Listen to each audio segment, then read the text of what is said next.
Miracle শব্দটা আমার কাছে বরাবরই ফ্যান্টাসি মনে হয়। বাস্তবতার ক্ষেত্রে এই শব্দটার ব্যবহার নিছক অযৌক্তিক আর কল্পনার বহিঃপ্রকাশ হিসেবে উপলব্ধি করি। কিন্তু তাই বলে যে একেবারেই বিশ্বাস করি না এমনটাও না। হয়তো খুব বেশি বিরল বিধায় অনিচ্ছা সত্ত্বেও অবিশ্বাস চলে এসেছে।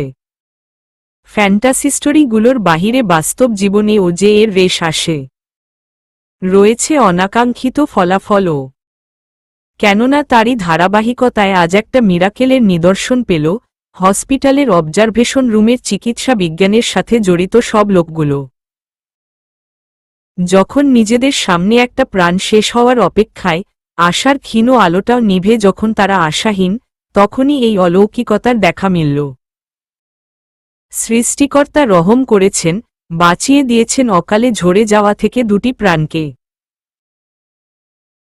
পরম দয়ালু সৃষ্টিকর্তার অসীম কৃপায় নীলা এখন বিপদমুক্ত।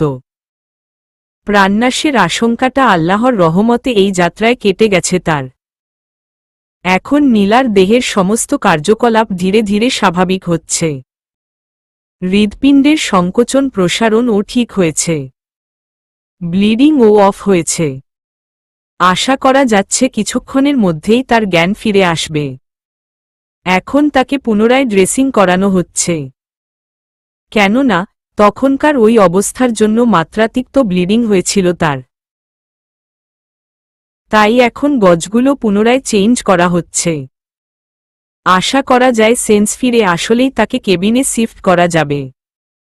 শাহেদ সোফায় বসে হাত দিয়ে মুখ চেপে ধরেছে। অতিরিক্ত কষ্ট মিশ্রিত আনন্দে সে পুরোপুরি বাকরুদ্ধ হয়ে গেছে। অনুভূতিগুলো ঠিকঠাক প্রকাশ করতে পারছে না সে। আজ নিজের চোখের সামনে এমনটা না ঘটলে হয়তো বিশ্বাসই করতে পারত না সে। যখন তারা ধরেই নিয়েছিল নীলার জীবনের অন্তিম সময় চলে এসেছে, তাকে বাঁচানো তাদের পক্ষে অসম্ভব, তখনই আল্লাহর অশেষ কৃপায় নীলা কিছুটা স্বাভাবিক হতে শুরু করে। ধীরে ধীরে তাদের চোখে আশার আলো জ্বলতে দেখা যায়। কে বলে ডক্টরদের কোনো ইমোশন নেই, তারা হার্টলেস। ডক্টররা ও যে মাটিতে গড়া আমাদের মতোই সাধারণ মানুষ। চোখের সামনে আমাদের আত্মীয় স্বজন মারা গেলে যেমন আমরা আহাজারি করি, তারা হয়তো পেশাগত সমস্যার জন্য আমাদের কষ্টে সামিল হতে পারে না। কিন্তু একটা পেশেন্ট তাদের চোখের সামনে মারা গেলে তারাও যে ভীষণ কষ্ট পায়। হৃদয় তাদেরও ব্যথিত হয়। হয়তো প্রকাশ করে না বিধায় মানুষজন তাদের পাষাণ উপাধি দিয়ে বসে। কিন্তু পারতপক্ষে একটা জীবন বাঁচাতে পারলে তাদের যে কি পরিমাণ আনন্দ অনুভব হয়, সেটা তারা হয়তো ভাষায় প্রকাশ করতে পারবে না। নীলার আচমকা এমন রিকভারিতে উপস্থিত প্রত্যেকটা মানুষের চোখে জমে গিয়েছিল আনন্দের অশ্রুজল। শাহেদ চোখ মুছে অবজারভেশন রুমের বাহিরে আসল। এই রকম একটা কথা শোনার জন্যই তো পরিবারের প্রত্যেকটা সদস্য গত 2 দিন যাবৎ বেকুল হয়ে বসে আছে। কানগুলো তাদের আশাবাদী হয়ে আছে একটা সুখসংবাদ শোনার জন্য। শাহেদকে এগিয়ে আসতে থেকে সবাই এক প্রকার চুপসে দাঁড়িয়েছে। একটু আগের নীলার হঠাৎ হওয়া খারাপ অবস্থা সম্পর্কে তারাও অবগত। এখন যদি আরও খারাপ কিছু শুনতে হয় তাহলে আর দুঃসংবাদ শোনার তাদের যে সাধ্য নেই। শাহেদ সবার অবস্থা বুঝতে পেরে আর দেরি করল না। হাসতে হাসতে বলল, আমাদের নীলা বেঁচে আছে। সাদিদের পাখির কিছু হয়নি। ও এখন আল্লাহর রহমতে শঙ্কামুক্ত। এতক্ষণ সবাই কষ্টে কান্না করলেও এখন সুখে কান্না শুরু করেছে। শাহেদ এবার দুষ্টমি স্বরে বলল, এত খুশির একটা সংবাদ দিলাম তারপরও তোমরা কাঁদবে? তোমরা কি কান্নার প্রতিযোগিতায় নাম লিখিয়েছ নাকি? এখন তো সবাই একটু হাসো। গত 2 দিনে হাসি নামক যে একটা জিনিস আছে, এইটা ভুলে গেছি। তাই এখন শুধু হাসি দেখতে চাই। সবাই তোমরা প্রাণ খুলে হাসো।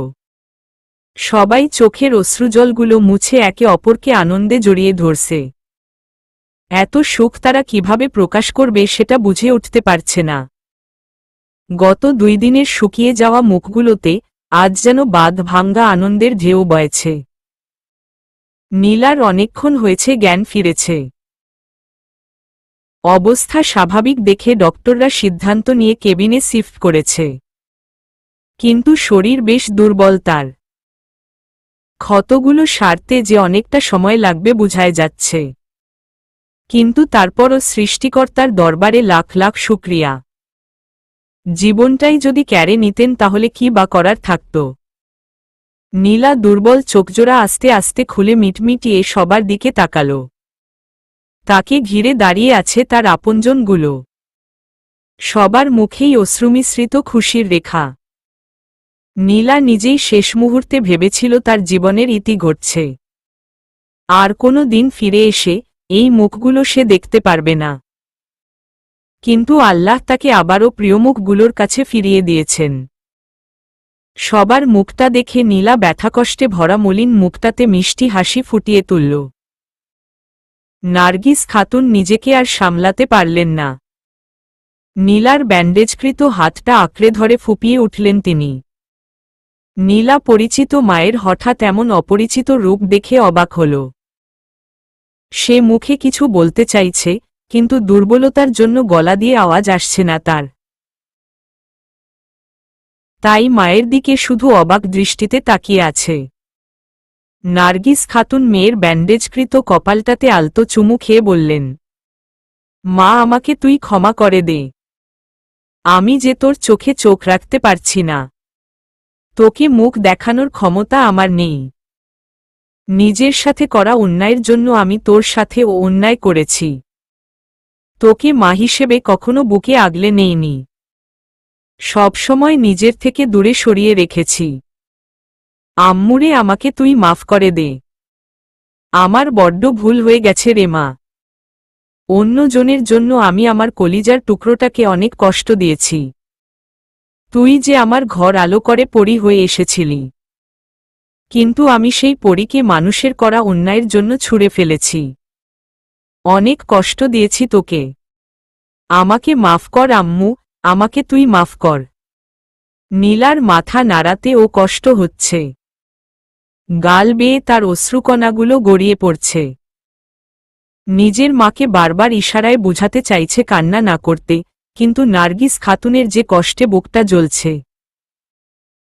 মা হয়ে নিজের মেয়ের সাথে করা এই অন্যায় উনি কিভাবে সহ্য করবেন? নিজেকে খুব অপরাধী মনে হচ্ছে তার কাছে। নীলা আর না পেরে অসহায় চোখে নিধির দিকে তাকাল। নিধি বুঝতে পেরেছে, তাই এগিয়ে এসে মাকে আগলে ধরল। আম্মু কান্না বন্ধ করো। পিচ্চু তোমার এই কান্না সহ্য করতে পারছে না। ওর কষ্ট হচ্ছে আম্মু। নার্গিস খাতুন তারপরও কান্না থামাতে পারছেন না। শাড়ির আঁচল মুখে চেপে ফুপিয়ে ফুপিয়ে কান্না করছেন উনি। শান্ত পাশে দাঁড়িয়ে সবটাই দেখেছে। তাই এবার পরিস্থিতি স্বাভাবিক করতে রাগী স্বরে বলল, আন্টি একটু চুপ করো তো। তোমার এই সাধু সন্ন্যাসী মেয়ের জন্য চোখের জল আবর্জনা মায়ে। আর তুই অসভ্য বেয়াদব মহিলা, নিজেকে কি মনে করিস? তুই কি কোনোভাবে নিজেকে সুপার ওমেন বা স্পাইডার ওমেন মনে করিস নাকি? ওই জায়গায় কি লোকজন কম ছিল? নাকি আমরা কেউ ছিলাম না? এত পণ্ডিতি তোকে কে করতে বলেছে? শুধু মায় তোর জন্য গত 2 দিন ধরে আমাদের খাওয়া দাওয়া ঘুম বাদ দিয়ে কান্না করতে হয়েছে। আমার তো ইতিমধ্যে চোখের নিচে কালিও পড়েছে। নিজে তো রূপবতী, তাই রূপের মর্যাদা বুঝোস না। আমি তো আর তোর মতো না। এমনিতেই গায়ের রং নিয়ে কটু কথা শুনতে হয়, এখন আবার কালিও পড়েছে। তুই ভাবতে পারছিস আমার কি হবে যদি বিয়ের জন্য ছেলে না পাই? তবে আমার যে নিজের বিয়েতে ডিজে সং এ নাচের ইচ্ছেটাই মাটি হয়ে যাবে। নীলা এবার ফিক করে হাসল। সে ভালো করেই জানে শান্তর এসব বাহিরিক সৌন্দর্য নিয়ে কোনো মাথা ব্যথা নেই। সে যে পরিস্থিতি পাল্টাতে এমন হাস্যতক কথা বলেছে নীলা সেটা ঠিক বুঝতে পারছে। তাই শান্তর দিকে তাকিয়ে কৃতজ্ঞতার হাসি হাসল সে। শান্তও এবার মাথা চুলকে হাসছে। এতগুলো বড় মানুষের সামনে কেমন নির্লজ্জের মতো নিজের বিয়ের কথা বলেছে। শান্তর কথায় কেবিনের এতক্ষণের গুমোট ভাবটা মুহূর্তেই মিলিয়ে গেল। সবাই এখন মুখ টিপে নিঃশব্দে হাসছে। নীলা এবার পুরো কেবিনটা আবারও ভালো করে দেখল। না, কোথাও দেখতে পারছে না তাকে।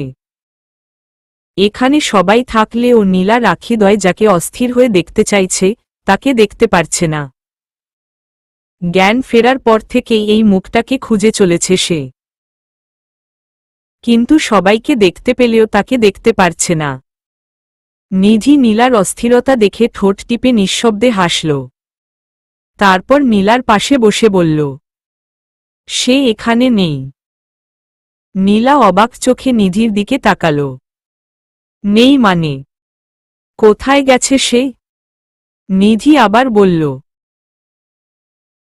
সাদিদ সেন্সলেস হয়ে তৃতীয় তলার কেবিনে আছে। নীলার এবার মুখ থেকে অবাক দৃষ্টি মুছে গিয়ে মুহূর্তেই চোখে জল নেমে আসল। খারাপ চিন্তাভাবনা ইতিমধ্যেই নীলাকে কাবু করে ফেলেছে। মুখ দিয়ে কিছু বলতে চাইছে কিন্তু গলা দিয়ে শব্দটাই বের হচ্ছে না। গাল বেয়ে জল গড়িয়ে পড়ছে তার। নীলা অস্ফুট স্বরে বলতে চেষ্টা করল, উনি। নীলার গাল বেয়ে অশ্রুকণারা গড়িয়ে যাচ্ছে। কথা বলতে পারছে না সে। তার অনেক কষ্ট হচ্ছে। নিধি নীলার অবস্থা দেখে জলদি করে বলল, এই পিচ্চু, প্লিজ শান্ত হ। সাদিদ ঠিক আছে, কিছু হয়নি ওর। পাশ থেকে তানবীর ব্যঙ্গাত্মক স্বরে বলে উঠল, তার আবার কি হবে?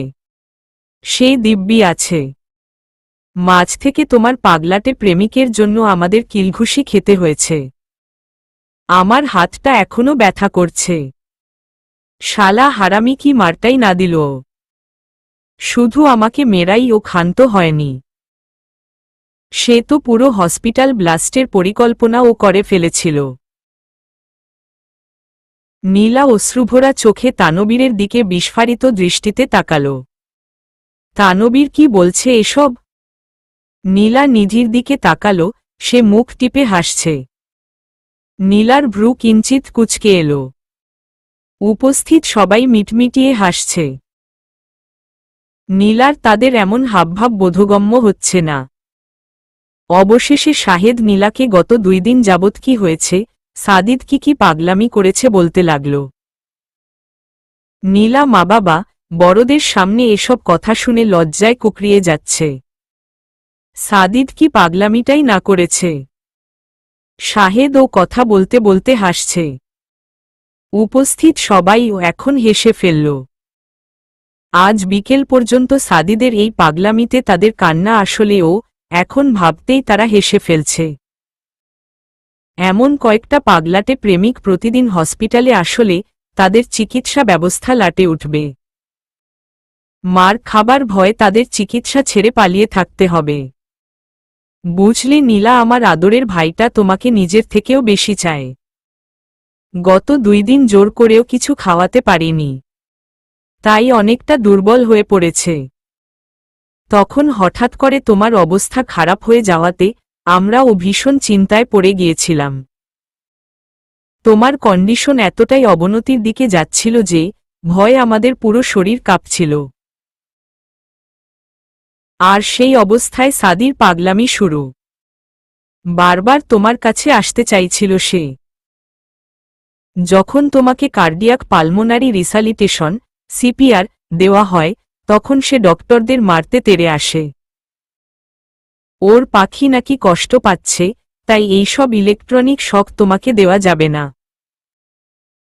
তখন ভাবতে পারো তোমার এমন একটা অবস্থা, তার উপর সাদির এমন বাচ্চামো কার্যকলাপে আমাদের উপর দিয়ে কি গিয়েছে। যখন আমরা তোমার ট্রিটমেন্ট করতে পারছিলাম না, সাদিদ বারবার আমাদের কাজে বাধা দিচ্ছিল, তখন না পেরে তাকে আমাকে আবারও ইঞ্জেকশন দিয়ে সেন্সলেস করতে হয়। এই 2 দিনে এই পাগলকে 3বার ইঞ্জেকশন দিয়ে সেন্সলেস করে রাখতে হয়েছে। বলেই শাহেদ আবার ও হাসতে লাগল। আসলেই তো, কি একটা অবস্থা! অসুস্থ ব্যক্তির সুস্থ হয়ে জ্ঞান ফিরে গেছে, আর অপরদিকে সুস্থ ব্যক্তি অসুস্থ হয়ে অজ্ঞান হয়ে পড়ে আছে।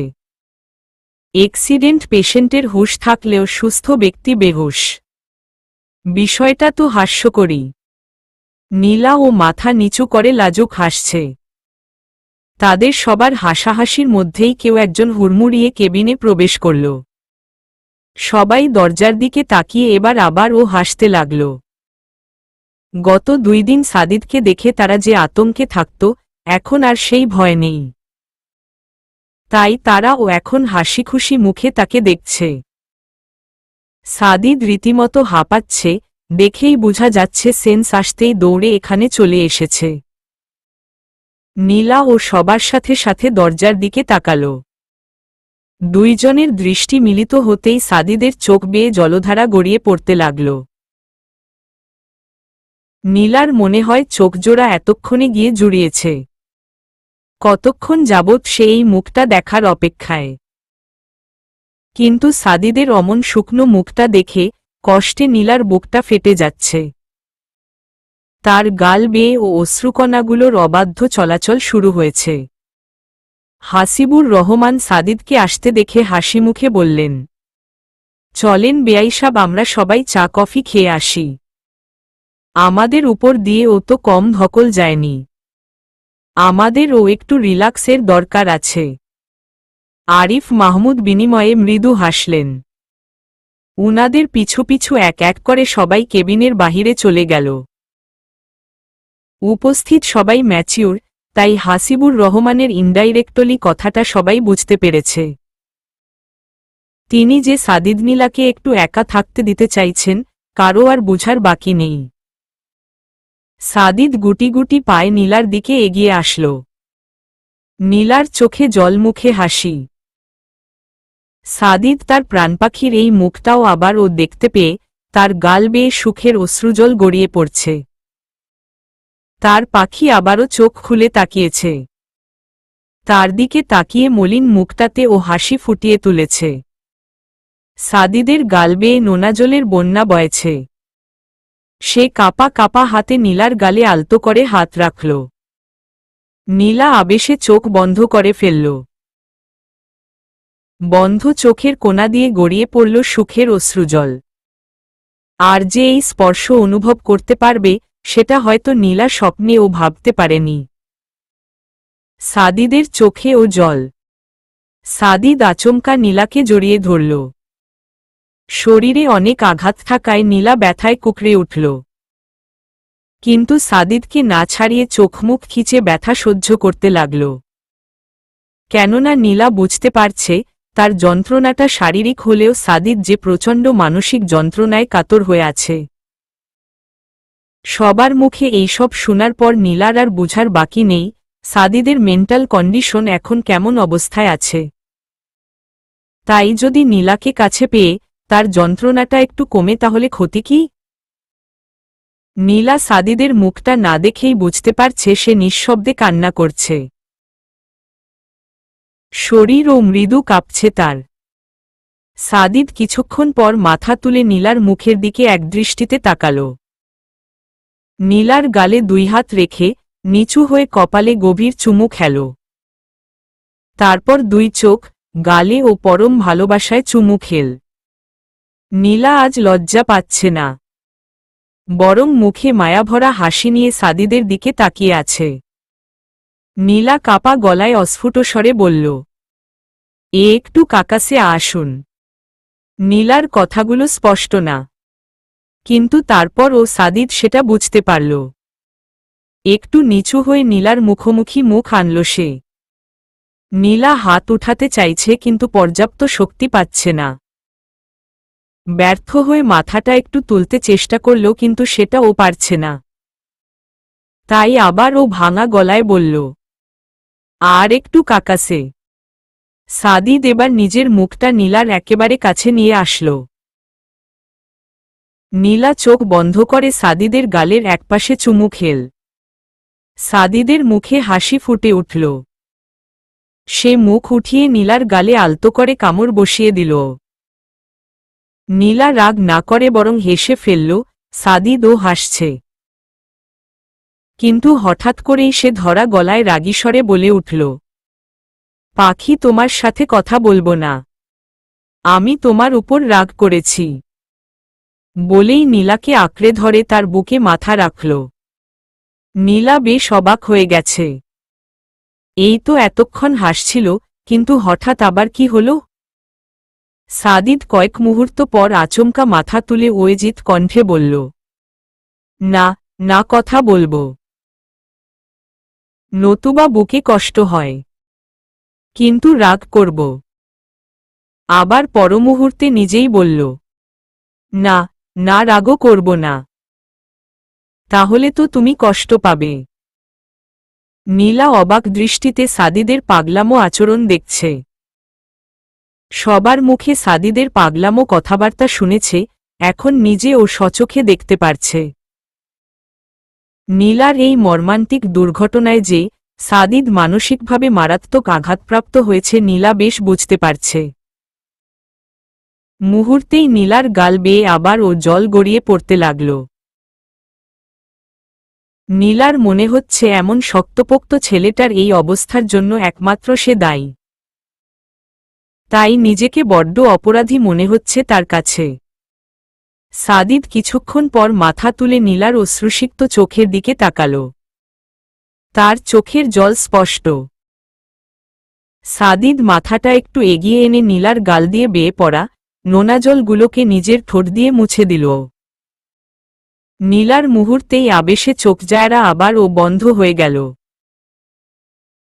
এই পাগল ছেলেটা তাকে এত কেন ভালোবাসে?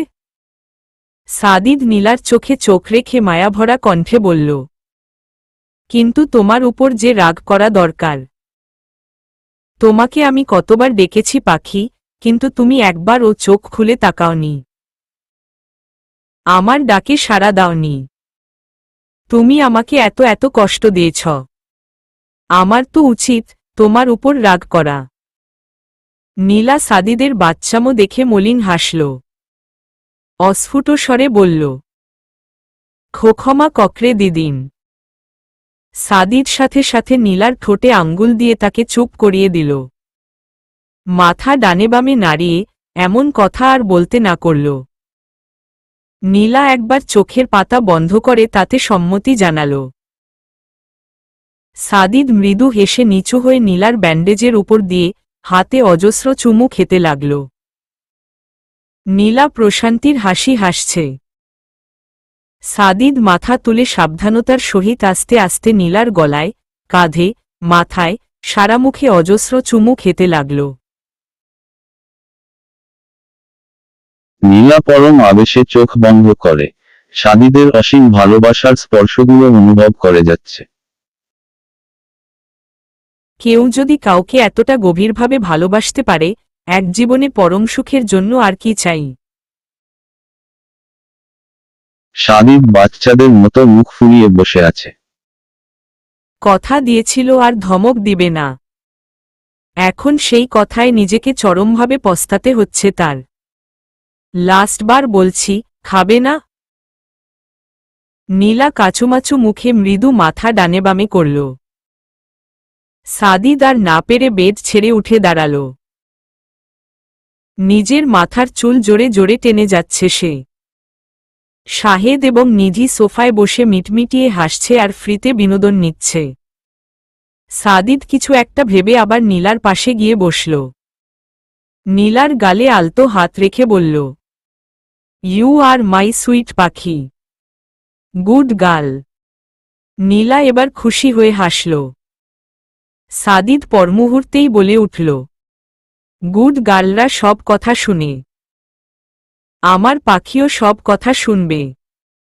ভাইয়া, তোমরা দেখবে আমার পাখি ম্যাজিক দিয়ে এই স্যুপটা শেষ করে ফেলবে।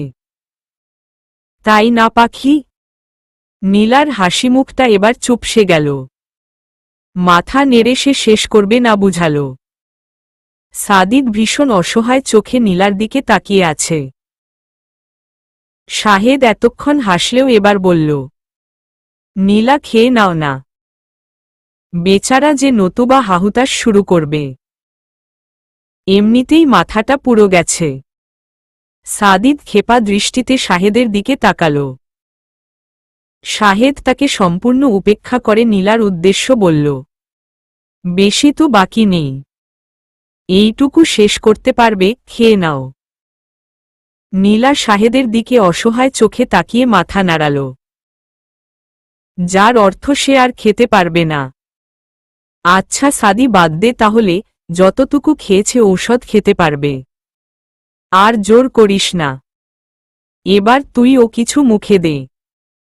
খাওয়া দাওয়ার সাথে তো 2 দিন যাবত অনশনে লেগেছিস, এবার তো তোর পাখিও ঠিক আছে, এবার অন্তত কিছু একটা খা। সাদিদ কি যেন চিন্তা করে ঠোঁট কামড়ে হাসল, তারপর নীলার দিকে তাকিয়ে থমথমে গলায় বলে উঠল, ও এটা শেষ না করলে আমি কিছু খাব না। তারপর 2 দিনের জায়গায় 3 দিন হবে ভাইয়া। নীলা অসহায় চোখে সাদিদের দিকে তাকাল, তার সত্যি আর খেতে ইচ্ছে করছে না। কিন্তু সাদিদের এসবে কোনো মাথা ব্যথা নেই। সে স্যুপের বাটিটা হাতে নিয়ে স্থির হয়ে বসে আছে। নীলা বুঝতে পারল এই ব্যক্তির মুখে যা বলবে সেটাই করবে, আর ছেলেটাকে না খাইয়ে রেখে নিজেকে আর অপরাধী সে করতে পারবে না। তাই অনিচ্ছা সত্ত্বেও ও স্যুপ খাওয়ার জন্য মুখ হা করল। সাদিদের খুশি আর দেখে কে, মনে হচ্ছে কেবলমাত্র কোনো বিশ্ব জয়ের রেকর্ড অর্জন করে ফেলেছে সে। মুখ থেকে হাসিই যাচ্ছেই না তার। নীলাকে সবটা স্যুপ খাইয়ে সাদিদ তার মুখ মুছিয়ে দিল। তারপর নার্স ঔষধগুলো দেখিয়ে দিল, নিজের হাতে ঔষধটাও খাইয়ে দিল। নীলা অস্ফুট স্বরে বলল, আপনি ও খান।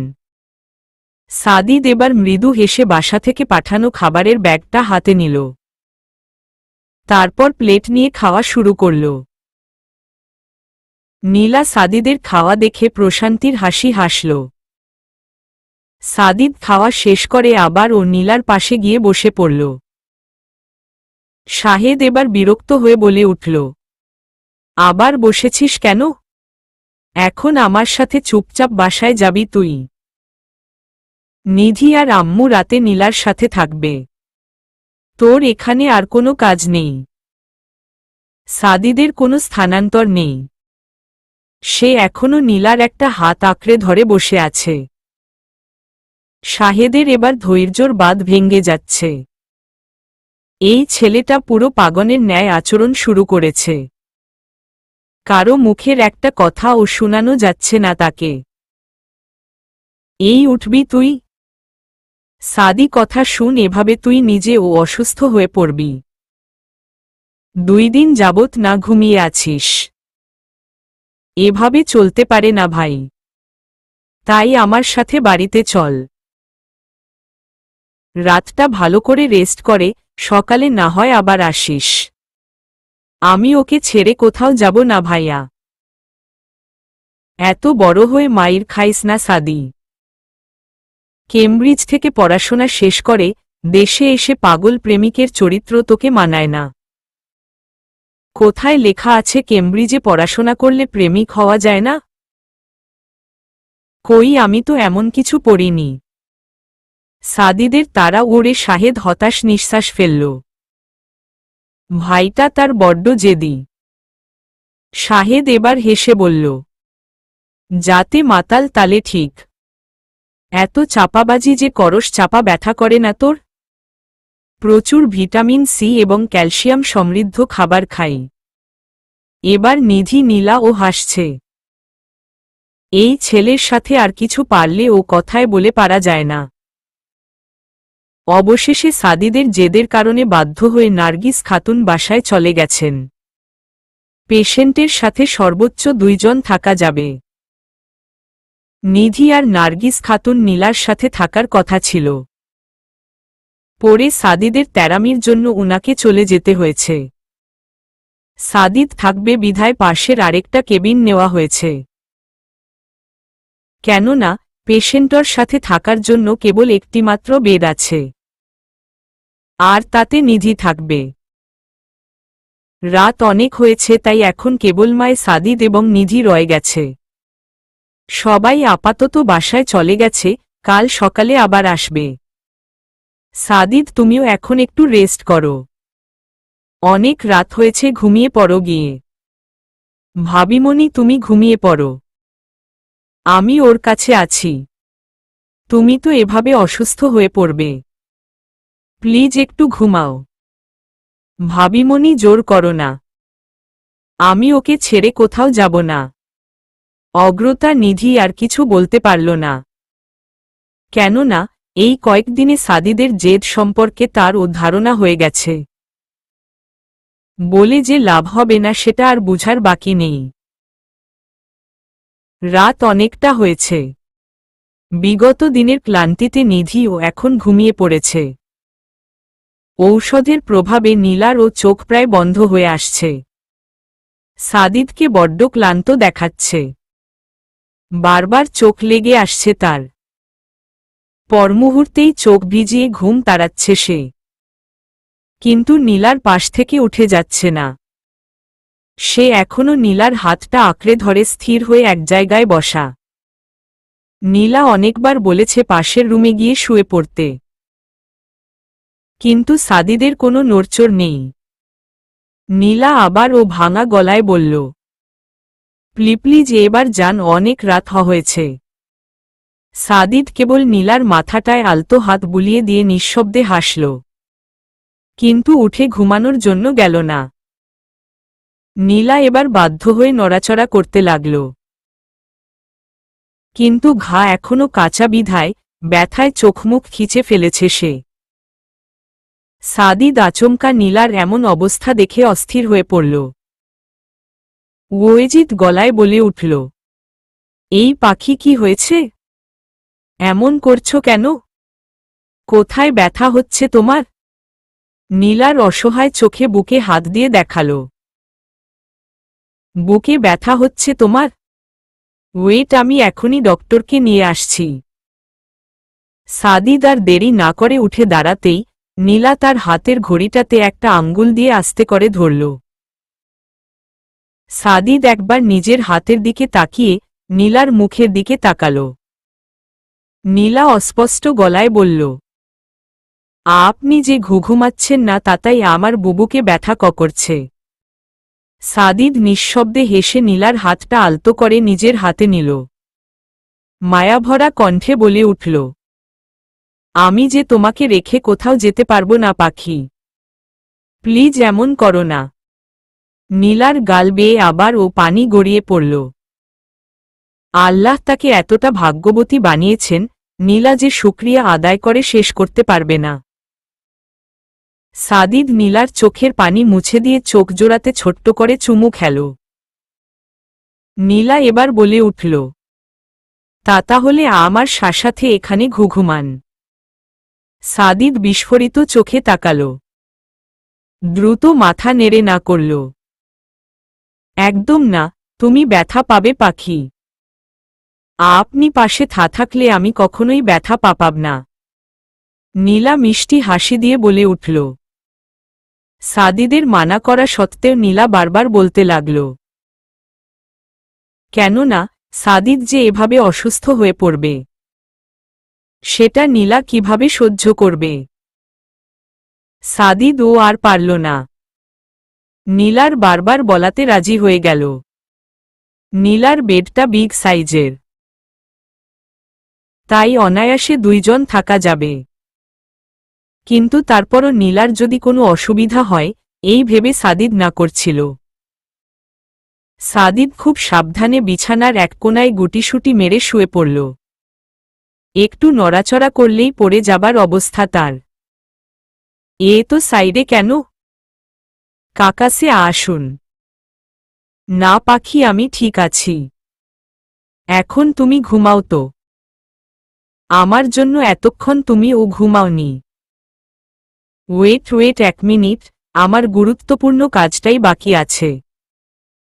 নীলা হাসল, কেননা সে জানে সাদিদ কি কাজের কথা বলছে। সাদিদ সাবধানতার সহিত নীলার কাছে এসে নীলার গালে আলতো করে হাত রাখল। তারপর নীলার কপালে সময় নিয়ে গভীর চুমু খেল। তারপর আস্তে করে আবার ও সরে আসল। নীলার ঠোঁটে ভালো লাগার মিষ্টি হাসি ফুটে উঠল। সাদিদ ও নিঃশব্দে মৃদু হাসল। নীলা ঘুমে আর চোখ খুলে রাখতে পারছে না, তাই চোখ বন্ধ করল সে। সাদিদ ও নীলার একটা হাত আলতো করে আঁকড়ে ধরে নিশ্চিতে গভীর ঘুমে তলিয়ে গেল। মনে হচ্ছে কত যুগ পরে এমন নিশ্চিতে চোখ বন্ধ করছে সে। কত প্রশান্তির এই ঘুম। আসলেই প্রকৃত সুখের জন্য রাজপ্রসাদের প্রয়োজন হয় না। ঘুমের জন্য আলিশান বিছানারও দরকার হয় না। প্রিয়জন পাশে থাকলে হসপিটালের কড়া ফিনাইলের গন্ধে ও প্রশান্তির ঘুম ঘুমানো যায়। অবশেষে দীর্ঘ 11 দিনের হসপিটালের যন্ত্রণাময় মুহূর্তের পর নীলাকে আজ হসপিটাল থেকে ডিসচার্জ করা হয়েছে। এই সময়টুকু নীলাকে দাঁতে দাঁত চেপে কষ্টগুলোকে সহ্য করে যেতে হয়েছে। পোস্ট ট্রমাটিক ডিসঅর্ডার সহ সার্জারির পরবর্তী জটিলতাগুলো নীলার মতো শারীরিকভাবে দুর্বল একটা মেয়েকে কাটিয়ে উঠতে ভীষণ যন্ত্রণা সহ্য করতে হয়েছে। কাঁচা ঘায়ের মারাত্মক যন্ত্রণাদায়ক ব্যথা, প্যারালাইটিক আইলিয়াস, এনেস্থেশিয়া এবং অপারেশনে নাড়িভুড়ি নাড়াচাড়ার ফলে নারীর গতি বন্ধ হয়ে যায়। ফলে পেট ফাঁপা সহ নানাবিধ সমস্যা সৃষ্টি হয়। বমি বমি ভাব, অস্থিরতা ও নিদ্রাহীনতা, ব্যান্ডেজকৃত জায়গা দিয়ে ব্লিডিং সহ মারাত্মক কষ্টের ব্যথাময় মুহূর্ত নীলাকে সহ্য করতে হয়েছে। তার উপর আবার ওই রকমভাবে ছিটকে পড়াতে ডান পায়ে ফ্র্যাকচারও হয়েছে। এক প্রকার সে এখন বিছানার স্থায়ী বাসিন্দা।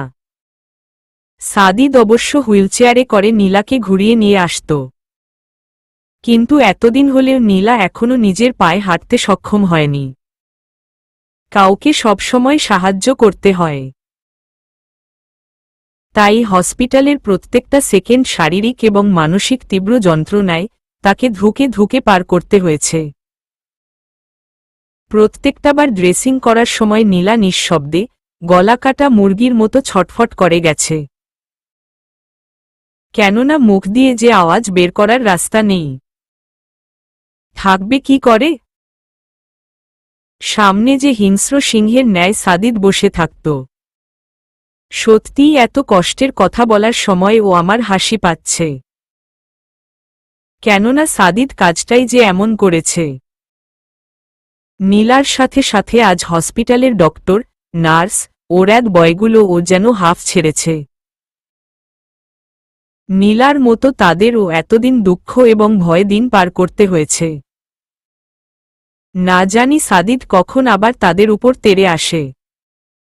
সাদিদ নীলার ড্রেসিং চেঞ্জ করার সময় একটানা তীক্ষ্ণ দৃষ্টিতে ডক্টর নার্সগুলোর দিকে তাকিয়ে থাকত। বারবার নীলার মুখের ভাবভঙ্গির দিকে দৃষ্টি রেখে যেত। বুঝার চেষ্টা করত সে কোথাও ব্যথা পাচ্ছে কি না। নীলার ব্যথায় কলিজা কাঁপলেও সাদিদের সামনে ঠোঁটে মেকি হাসি ঝুলিয়ে বসে থাকত।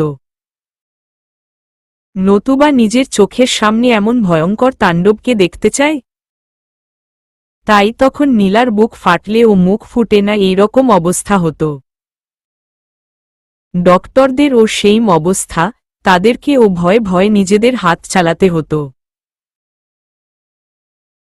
কেননা নীলা যদি তাদের ড্রেসিংয়ের জন্য একটুও ব্যথা পায়, সাদিদ ডক্টর নার্স কাউকে খেয়াল না করেই তেড়ে আসবে। এর পিছনের কাহিনী বর্ণনা হল। প্রথম দিন যখন সাদিদের সামনে নীলার ড্রেসিং করানো হয়, তখন অতিরিক্ত যন্ত্রণায় নীলা কান্না করতে শুরু করে।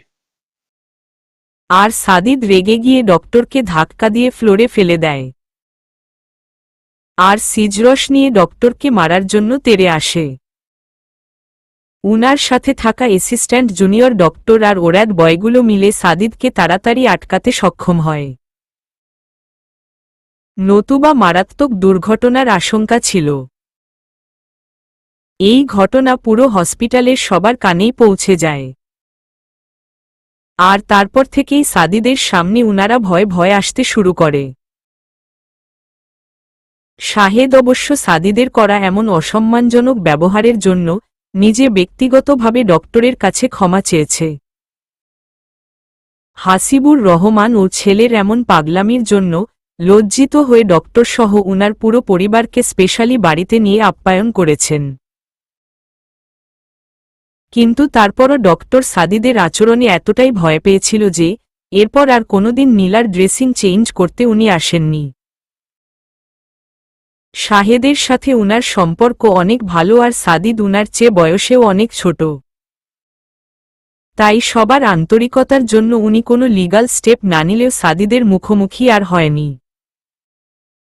কিন্তু সাদিদের এসবে বিন্দুমায় কোনো মাথা ব্যথা ছিল না। সে যে একজন স্বনামধন্য জ্ঞানী ব্যক্তির সাথে অন্যায় কাজ করেছে তাতে তার যথেষ্ট কোনো ভাবাবেগ পরিলক্ষিত হয়নি। সে এভাবেই হসপিটালের নীলার 11তম দিনগুলো পালন করেছে। এই 11টা দিন নীলা অসুস্থ হয়ে ও সাদিদের অতিরিক্ত ভালোবাসার অত্যাচার থেকে রেহাই পায়নি। প্রত্যেকটা মুহূর্ত আঠার মতোই লেগেছিল সে। খেতে, ঘুমাতে, জাগতে সব জায়গায় সাদিদ বিনা দাওয়াতের মেহমানের মতো হাজির। সে সবসময় তীক্ষ্ণ চোখে নীলার সবকিছু পরখ করত। কোনো অসুবিধা হচ্ছে কিনা, তার কোনো কষ্ট হচ্ছে কিনা। সবাই যে কতবার করে তাকে বাসায় যাওয়ার জন্য বলেছে তার হিসাব নেই। কিন্তু সাদিদ তাদের কারো কথা কানেই নেয়নি। হাজার বলেও তাকে হসপিটালের বাহিরে পাঠানো যায়নি। নীলার মতো তারও গোসল, খাওয়া, ঘুম সবকিছু এই হসপিটালেই সম্পূর্ণ হয়েছে। কিন্তু হসপিটালের মধ্যে এত পাগলামি করেও সাদিদের তৃপ্তি হয়নি। সে এখন বাসায় এসেও পাগল প্রেমিকের চরিত্রে অবস্থান করছে। শায়লা রহমান এতদিন চুপ করে থাকলেও ছেলের এই পাগলামিতে নিজেও এখন চরম বিরক্ত। কেননা আরিফ মাহমুদ এবং নার্গিস খাতুন তার সামনে অসহায় চোখে বসে আছে। তারা লজ্জা পাবে নাকি পাবে এইটা নিয়েই দ্বিধাদ্বন্দ্বে আছেন। কারণ সাদিদ তাদের হাজার বারণ সত্ত্বেও হসপিটাল থেকে নীলাকে নিয়ে সরাসরি পদ্মলায় চলে এসেছে। এবং নিয়ে এসেই ক্ষান্ত হয়নি সে। তাদের বিয়ের বয়সী উপযুক্ত মেয়েকে নিজের রুমে নিজ বিছানায় এনে পুতুলের মতো বসিয়ে রেখেছে। সাদিদের উপর তাদের পূর্ণ বিশ্বাস থাকলেও তারা দুইজন যে এখনো অবিবাহিত ছেলে মেয়ে। আর বিয়ের সম্পর্ক ব্যতীত প্রাপ্তবয়স্ক দুটি ছেলে মেয়ের এভাবে এক রুমে থাকা সত্যিই দৃষ্টিকটু। আর তাদের আসল সমস্যাটা এখানেই। কিন্তু সাদিদের পাগলামিতে মা বাবা হয়েও তারা কিছু করতে পারছেন না। এই জন্যই তাদের এই অসহায়ত্ব চেহারা। শায়লা রহমান ও ছেলের কর্মকাণ্ডে ভীষণ লজ্জিত। কি যে বলবেন বা করবেন উনার মাথায় আসছে না। উনিও যে তাদের দৃষ্টিতেই বিষয়টাকে দেখছেন। তাই তাদের অস্থিরতাটা নিজেও বুঝতে পারছেন। বিয়ে ঠিক হলে কি হবে? এখনও যে তাদের সম্পর্ক পরিণয়ে পৌঁছাতে পারেনি। তাই মেয়ের মা বাবার সামনে ছেলের এমন বেহায়াপনায় লজ্জায় উনার মাথা নুয়ে পড়ছে। ভাই সাহেব দয়া করে কিছু মনে করবেন না। নীলা মামনির ওইরকম দুর্ঘটনায় আমার ছেলেটা মানসিকভাবে ভেঙে পড়েছে। তাই এইরকম বাচ্চাদের মতো কার্যকলাপ করছে। কিন্তু আপনারা চিন্তা করবেন না, আমি সাদিকে বুঝিয়ে বলবো। বেআইন আপনি প্লিজ এমন কথা বলে আমাদেরকে লজ্জায় ফেলবেন না। সাদিদ ও যে আমাদের কাছে নীলাঞ্জনার চেয়ে কোনো অংশে কম না। সে যে আমাদের পিচ্চি মেয়েটাকে কতটা চায় সেটা তো আর কারো বুঝার বাকি নেই। ওকে আমরা পূর্ণ বিশ্বাস করি। আমি জানি ভাই আপনাদের দৃষ্টিভঙ্গি কেমন। কিন্তু আমিও যে মা, ছেলে মেয়েদের নিয়ে চিন্তাগুলো আমিও বুঝি, তাই আপনাদের মনের অবস্থা আমি বুঝতে পারছি। আপনারা চিন্তা করবেন না, আমরা সাদিকে বুঝিয়ে বলবো। শায়লা রহমান তাদেরকে আশ্বস্ত করে ছেলের রুমের দিকে এগিয়ে গেলেন। সাদিদ নীলার সামনে আপেল আর পমেগ্রানেট জুস নিয়ে বসে আছে।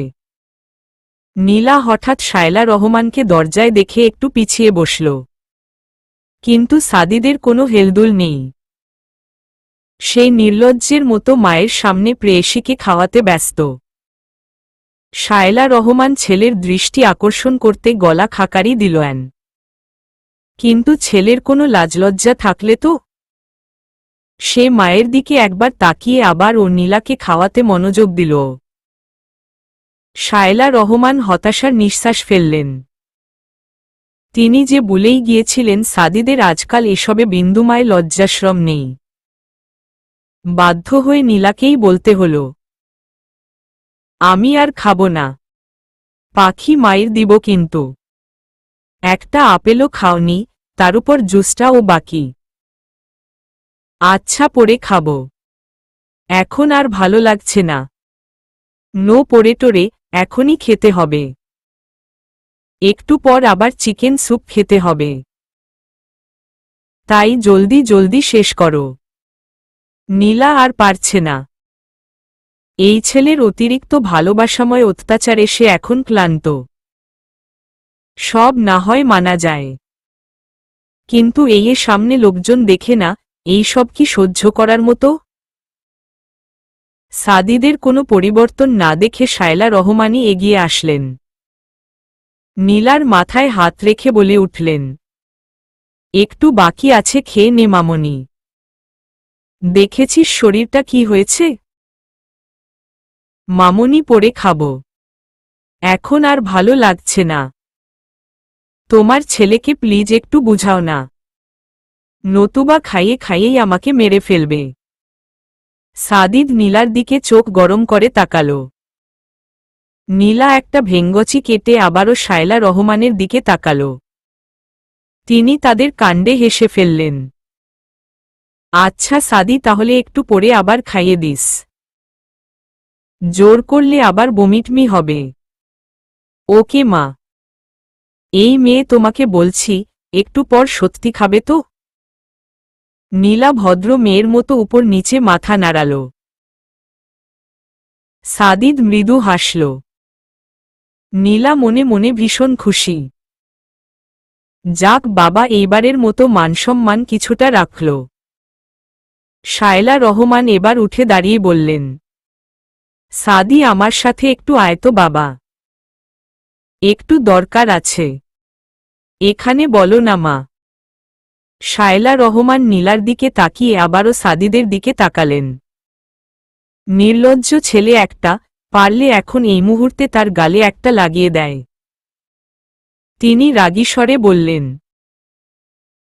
তুই আসবি আমার সাথে, নাকি তোকে থাপড়িয়ে নিতে হবে? ওকে ওকে কুল।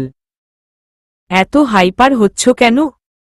ওয়েট, আমি নার্সকে ডেকে নিয়ে আসছি, তারপর তোমার সাথে যাব। সাদি দৌড়ের অপেক্ষা না করেই নার্সকে ডেকে নিয়ে আসতে গেল। নীলার দেখাশোনা আর ঔষধের খেয়াল রাখার জন্য হসপিটাল থেকে একজন নার্সকে তাদের সঙ্গে আনা হয়েছে। অবশ্য উনি সারাদিন বসে বসেই সময় কাটান। 24 ঘন্টা নীলার দেখাশোনা যে সাদিদি করে, উনাকে শুধু নামের জন্য রাখা, কাজ তো সাদিদি করে। নার্স চলে আসলে শায়লা রহমান সাদিদকে নিয়ে উনার রুমে আসলেন। কিছুটা রাগী স্বরে বলে উঠলেন, এইসব কি সাদি? কিসব কি? মা কিসের কথা বলছ? তুই নীলাকে এখানে কেন নিয়ে এসেছিস? এখানে আনলে ওর সমস্যা হতো না, কিন্তু তুই ওকে নিজের রুমে কিভাবে নিয়ে যেতে পারিস? সাদি, তুই বুঝতে পারছিস বিষয়টা কতটুকু লজ্জাজনক? কুমারী একটা মেয়েকে তুই হুট করে নিজের রুমে এভাবে নিতে পারিস না সাদি। লোকজন শুনলে কি বলবে? এটা ভেবে দেখেছিস? নিচে ওর মা বাবাও বসে আছে। আমি লজ্জায় তাদের দিকে তাকাতে পারছি না। মা, আমি সবকিছু ভেবেচিন্তেই নীলাঞ্জনাকে এখানে নিয়ে এসেছি। ওদের বাসায় নিয়ে না যাওয়ার অর্থও হল এই কেবলমাত্র লোকসমাজ। মা, আমি ওকে এক মুহূর্তের জন্য ও চোখের আড়াল করতে পারব না। তাই আমার রুমেই ওকে রেখেছি। মিরপুরে নিয়ে গেলে আমি ভাবিমণিদের বাসাতেই থাকব। তোমরা কিছু মনে করলে ও আমি এমনটাই করব। আর আমি এটাও জানি আমার এই কাজে নীলার মানসম্মান ক্ষুণ্ণ হবার আশঙ্কা আছে। লোকজন ওর চরিত্র নিয়েও প্রশ্ন তুলতে পারে। তাই আমি বাধ্য হয়ে ওকে আমাদের এখানে নিয়ে এসেছি। তোমাদের নিশ্চয়ই নিজের ছেলের চরিত্র নিয়ে কোনো সন্দেহ নেই। তোমরা নিজেরাও জানো নীলার সম্মান নষ্ট হবে এমন কোনো কাজ আমি বেঁচে থাকতে করব না। তাই তুমি চিন্তা করো না মা। আর আমি আঙ্কেল আন্টিকেও বুঝিয়ে বলবো, আমার ধারণা উনারা আমাকে অবশ্যই বুঝতে পারবেন। দেখ বাবা, তুই যথেষ্ট বুদ্ধিমান একটা ছেলে। শুধু এইটুকু বিষয় হলে আমি তোকে বলতাম না। তোকে আমি পেটে ধরেছি, তাই তোর ক্যারেক্টার সার্টিফিকেট অন্ততপক্ষে আমার কাছে দরকার হবে না। কিন্তু বাবা, নীলা একটা কুমারী মেয়ে, তার উপর তুইও একটা উপযুক্ত ছেলে। মা বাবা, গুরুজন হয়ে আমরা কিভাবে তোদেরকে এক রুমে থাকতে দিতে পারি? অবিবাহিত দুইটা ছেলে মেয়েকে এভাবে আমরা একসাথে থাকতে দিতে পারব না বাবা। বিবেক বলেও তো কিছু একটা আছে। নিজেদের কিভাবে ক্ষমা করব বল? সাদিদ মায়ের সম্পূর্ণ কথা মনোযোগ দিয়ে শুনল। সত্যিই সে এই বিষয়টা ভেবে দেখেনি। সে নিজের কাছে ক্লিয়ার হলেও তাদের দৃষ্টিভঙ্গিও সঠিক। সাদিদ মনে মনে কিছু একটা ভাবল। তারপর মায়ের দিকে তাকিয়ে হাসি মুখে বলল, সরি মা, আমি তোমাদের এই বিষয়টা নিয়ে চিন্তা করে দেখিনি। তাই তোমাকে এই মুহূর্তে আমি কাঙ্ক্ষিত ওরটা দিতে পারছি না। কিন্তু তুমি চিন্তা করো না মা, অতি শীঘ্রই তোমার ওর নিয়ে হাজির হব। বলেই সাদিদ আর দাঁড়াল না। পকেট থেকে ফোন বের করতে করতে রুমের বাহিরে চলে গেল। শায়লা রহমান একদৃষ্টিতে ছেলের গমন পথের দিকে তাকিয়ে আছে। এই ছেলের কথাবার্তা আজকাল তার বুঝো শক্তির বাহিরে চলে যাচ্ছে। কথার মারপেচে কোথায় নিয়ে যে ঠেকায়, নিজেকেই তখন বোকা মনে হয়। ছেলের জ্ঞানের পরিধি বেশি বিধায় নাকি উনি কম বুঝেন তিনি ঠিক বুঝতে পারছেন না। লিভিং রুমে চা কফির আসর জমেছে। সাদিদ কোনো এক দরকারি কাজে সবাইকে পদ্মলাতে এনে উপস্থিত করেছে। নীলাকেও হুইলচেয়ারে করে আসরের মাঝে নিয়ে আসা হয়েছে। শাহেদ কফি খেতে খেতে বলে উঠল, কি ব্যাপার বলো তো বাবা?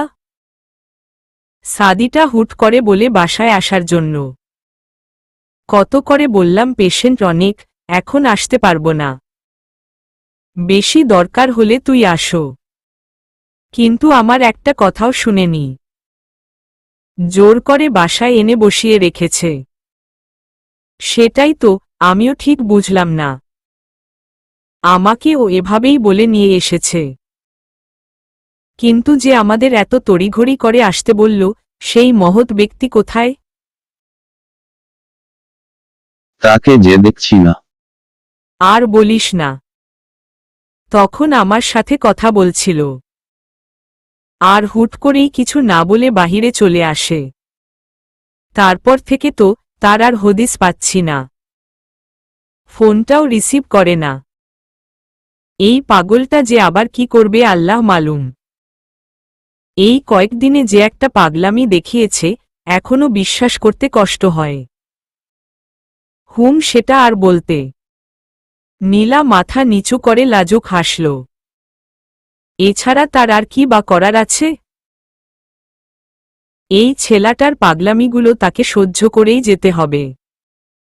কথা যে শুনে না, এত করে বলেও থামানো যায় না। নিজে যেটা বলে কাজেও সেটা দেখিয়ে ছাড়ে। আর নীলাকে বারবার লজ্জায় কুঁকড়ে যেতে হয়। হঠাৎ কলিং বেল বেজে উঠতেই সবার কথাবার্তায় কিছুটা ভাটা পড়ল।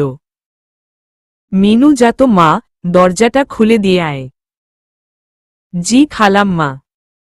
দরজার খুলতেই হুজুরের মতো দেখতে একজন লোক ভিতরে প্রবেশ করল।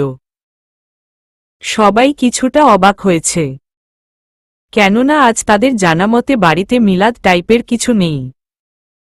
তাই ঢাকার বাড়িতে হঠাৎ করে এভাবে হুজুর আসাটা একটু অবাক হবার মতোই। গ্রামে হলে বিষয়টা অন্যরকম ছিল। উনাকে ভিতরে আসতে দেখে হাসিবুর রহমান বসা থেকে এগিয়ে গেলেন। ততক্ষণে উপস্থিত মহিলারা মাথায় কাপড় দিয়ে নিজেকে ঠিকঠাক গুছিয়ে নিয়েছে। আসসালামু আলাইকুম। ওয়ালাইকুম আসসালাম ওয়ারাহমাতুল্লাহি ওয়াবারাকাতুহ। জি, ভিতরে আসুন। হাসিবুর রহমান কথা শেষ করতে না করতেই সাদিদ দরজায় এসে দাঁড়াল। দুই হাতে তার অনেকগুলো শপিং ব্যাগ। সাদিদ হুজুরের উদ্দেশ্য বলল, আমাকে ক্ষমা করবেন, আমার একটা দরকারি কল এসেছিল। না বাবা, তোমাকে ক্ষমা চাইতে হবে না, আমি মাই আসলাম। জি ধন্যবাদ। আসুন না, ভিতরে আসুন। সাদিদ উনাকে নিয়ে সোফায় বসাল। সবাই তার দিকে উৎসুক দৃষ্টিতে তাকিয়ে আছে। আজকাল এই ছেলে কখন কি করে বা বলে তাদের আন্দাজের বাহিরে। সবার এমন দৃষ্টি দেখে সাদিদ নিজেই বলল, মা, তোমাকে তখনকার প্রশ্নের ওরটা দিতেই উনাকে সাথে নিয়ে এসেছি। বলেই সাদিদ থামল। হুইলচেয়ারে বসা নীলার দিকে একদৃষ্টিতে তাকিয়ে বলে উঠল, আমি এই মুহূর্তে নীলাঞ্জনাকে বিয়ে করতে চাই। ব্যাস এইটারই বাকি ছিল, যা সাদিদ এখন পরিপূর্ণ করে দিয়েছে। শায়লা রহমান ধাক্কা সামলাতে না পেরে মাথায় হাত দিয়ে থম মেরে সোফায় বসে পড়লেন। তার প্রশ্নের যে ছেলে এমন ভয়ঙ্কর ওর এনে হাজির করবে, উনি হয়তো কল্পনায় ও ভাবতে পারেননি। উপস্থিত সবারই চোখ প্রায় অক্ষিকোটর থেকে বেরিয়ে আসার উপক্রম। কয়েকজন তো ধরেই নিয়েছে সাদিদ নিশ্চিত পাগল হয়ে গেছে, নতুবা এমন আজেবাজে কেন বকবে। হাসিবুর রহমান আর সহ্য করতে না পেরে ধমকিয়ে উঠলেন, সাদি, তুই কি সত্যিই পাগল হলি? হঠাৎ করে এমন উদ্ভট কথা কেন বলছিস? বাবা, আমি সম্পূর্ণ ঠিক আছি, আর কোনো উদ্ভট কথাও বলছি না। আমি কেবল পরিস্থিতি বিবেচনা করে এর সমাধান দিচ্ছি। বাবা, আমি এই মুহূর্তে নীলাঞ্জনাকে ছাড়া কোনোভাবেই থাকতে পারব না। ওকে আমার সামনে আমার রুমেই থাকতে হবে। একবার চোখের আড়াল করে যে ভুল আমি করেছি, সেই ভুল আর করতে চাই না। তাই ওকে আমি নিজের সাথে এই বাড়িতেই রাখব, এবং নিজের রুমে নিজের চোখের সামনেও। আর মায়ের ভাষ্যমতে আমাকে এভাবে নীলাঞ্জনার সাথে একা থাকা ঠিক হবে না, বিষয়টা দৃষ্টিকটু। যেহেতু এভাবে থাকতে পারব না, তাই এর একমাত্র উপায় হচ্ছে বিয়ে। বিবাহিত দম্পতি হলে তো আমি ওর সাথে থাকতে পারব, এটাতে তো সামাজিক বা ধর্মীয় কোনো সমস্যা থাকতে পারে না। তাই আমি সিদ্ধান্ত নিয়েছি আজ এবং এই মুহূর্তে নীলাঞ্জনাকে বিয়ে করব। উপস্থিত সবাই হা হয়ে সাদিদের কথা গিলছে, এমন ওর গলাতেই আটকে আছে। ভিতরে আর যাচ্ছে না। কি সুন্দর ওর দিয়েছে সে। কথার পিঠে যে কথা বলবে সেইটার ও আগে থেকেই সিলগালা করে দিয়েছে। কি আর বলবে, সে যে বিয়ের জন্য পুরো প্রস্তুতি নিয়ে হাজির হয়েছে। সাদিদ এবার ধীর পায়ে নীলার দিকে এগিয়ে আসল। হাঁটু মুড়িয়ে নিচে বসে হাতের ব্যাগগুলো নীলার পাশের সোফাটাতে রাখল। তারপর নীলার ডান হাতটা মুঠো করে ধরে বলে উঠল, আমাকে ভুল বুঝো না পাখি। আমি জানি বিয়ে নিয়ে সবারই একটা নিজস্ব ইচ্ছা থাকে। তোমারও তেমনটা থাকবে, এইটাই স্বাভাবিক। কিন্তু পাখি, আমার যে আর কোনো রাস্তা নেই। সবার কথা মতে আমি তোমার সাথে এইভাবে একসাথে থাকতে পারবো না। আর নিজে না পারবো নিজের থেকে তোমাকে দূরে রাখতে। আমি তোমাকে আর চোখের আড়াল করতে পারবো না। এই সাধ্য আমার নেই পাখি। তোমার সাথে সবসময় থাকার জন্য একটা বৈধ সম্পর্কের প্রয়োজন। আর যা বিয়ে ব্যতীত সম্ভব না। আমার নিজের উপর নিয়ন্ত্রণের কথা এই জায়গায় বলছি না। তোমাকে আমি ভালোবাসি পাখি, ভীষণ ভালোবাসি। তাই তোমার সম্মান ক্ষুণ্ণ হবে এমন কোনো কাজ আমি স্বপ্নেও ভাবতে পারবো না।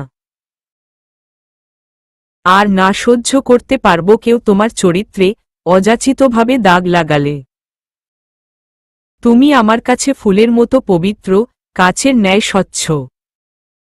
তাই নিজের ব্যক্তিগত সমস্যার জন্য আমি তোমার চরিত্রের উপর কাউকে আঙ্গুল তুলতে দিতে পারি না। তাই সমাজের মুখ এবং আমাদের পরিবারের সদস্যদের কথা ভেবেই আমি এই সিদ্ধান্ত নিয়েছি। আমাদের মাঝে বৈবাহিক সম্পর্ক থাকলে এইসব কটু কথা কখনো উঠবে না, তাই আমাকে ভুল বুঝো পাখি। আমি নিরুপায় হয়ে গেছি। তুমি আমার এই সিদ্ধান্তে কষ্ট পেলে বা মন থেকে না মানতে পারলে আমি যে নিজেকে ক্ষমা করতে পারবো না পাখি। নীলার মনের কথাগুলো গলা দিয়ে শব্দ হয়ে বের হয়ে আসছে না। সে যে পুরো বাকরুদ্ধ হয়ে পড়েছে। সাদিদ যখন হঠাৎ করে এভাবে বিয়ের কথা বলে ফেলে, সবার মতো নীলাও চরম অবাক হয়ে গিয়েছিল। সাথে জমে গিয়েছিল ভয়। কিন্তু সাদিদের এই মায়াভরা কথা শুনে নীলার মধ্যে এগুলোর কোনোটাই আর অবশিষ্ট বাকি নেই। সবকিছু ছাপিয়ে উঠে এসেছে ভালো লাগা, মুগ্ধতা ও অবিরাম শ্রদ্ধা। সে জীবনে হয়তো খুব পুণ্যের কোনো কাজ করেছিল, যার বদৌলতে সৃষ্টিকর্তা খুশি হয়ে সাদিদ নামের এই ছেলেটাকে তার জীবনে পাঠিয়েছে। যে ছেলেটা তাকে অন্তরালের অন্তঃস্থল থেকে ভালোবাসে। যাকে নীলাও আজ নিজের সর্বোচ্চটা দিয়ে সীমাহীন ভালোবাসে। তার জন্য নীলার বরাদ্দকৃত ভালোবাসার নাম অন্তরালের অনুভূতি। যেই লাগামহীন অনুভূতিকে নিয়ন্ত্রণ করা যায় না। সে কেবল স্বাধীনভাবে ব্যক্তির উপর তার অধিকার খাটায়। ব্যক্তিকে বাধ্য করে অন্তরালের অনুভূতির মালিকের জন্য নিজের সবটুকু ভালোবাসা উজাড় করে দিতে।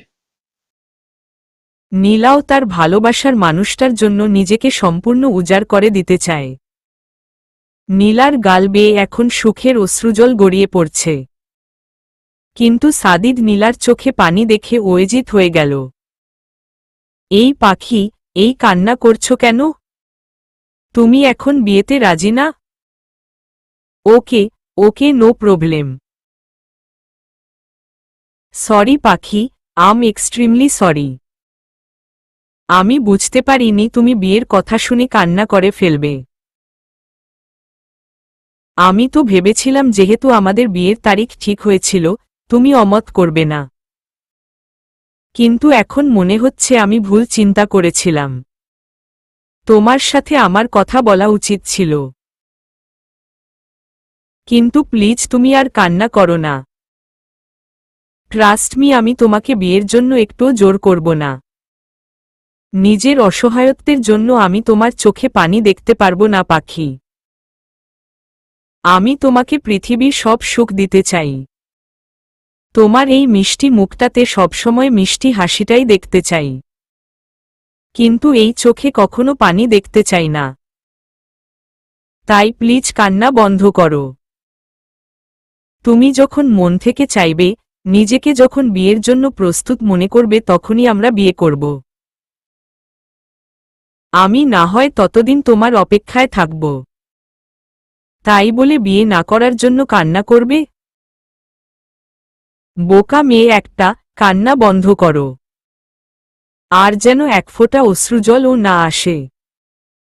বলেই সাদিদ মিষ্টি করে হাসল। উপস্থিত সবার চোখ অশ্রুসিক্ত হয়ে পড়েছে। সবাই আর বলার কোনো ভাষাই খুঁজে পাচ্ছে না। এতক্ষণ তারা সাদিদের কর্মকাণ্ডে অবাক বিরক্ত হলেও এখন নীলার মতোই তাদের চোখে নেমে এসেছে মুগ্ধতা। সাদিদের পাগলামো আচরণে সবাই কিছুটা হলেও বিরক্ত হয়ে পড়েছিল। তাদেরও দোষ নেই, কাজগুলোই এমন করত। কিন্তু সেখানে যে মানসিক কোনো সমস্যা ছিল না, ছিল শুধুমাই অন্তরালের অনুভূতি নামক ভালোবাসা। সেই নিয়ন্ত্রণহীন ভালোবাসার পাগলামো ছিল এসব। সাদিদের সেই ভালোবাসার গভীরতা তারা আজ বুঝতে পারছে। এই ছেলেটা কতটা গভীরভাবে ভালোবাসে এই হুইলচেয়ারে বসা মেয়েটাকে। তারা হয়তো নিজের চোখে না দেখলে এবং সাদিদের মুখে এমন কথা না শুনলে কখনো বিশ্বাস করতে পারত না। সাদিদ হাসিমুখেই নীলার গাল বেয়ে পড়া অশ্রুজল পরম যত্নে মুছে দিল। উঠে দাঁড়াতে গেলেই নীলা তার হাত টেনে ধরে। সাদিদ কিছু বলার আগেই নীলা অশ্রুসিক্ত চোখে হাসিমুখে বলে উঠল, আমি বিয়েতে রাজি।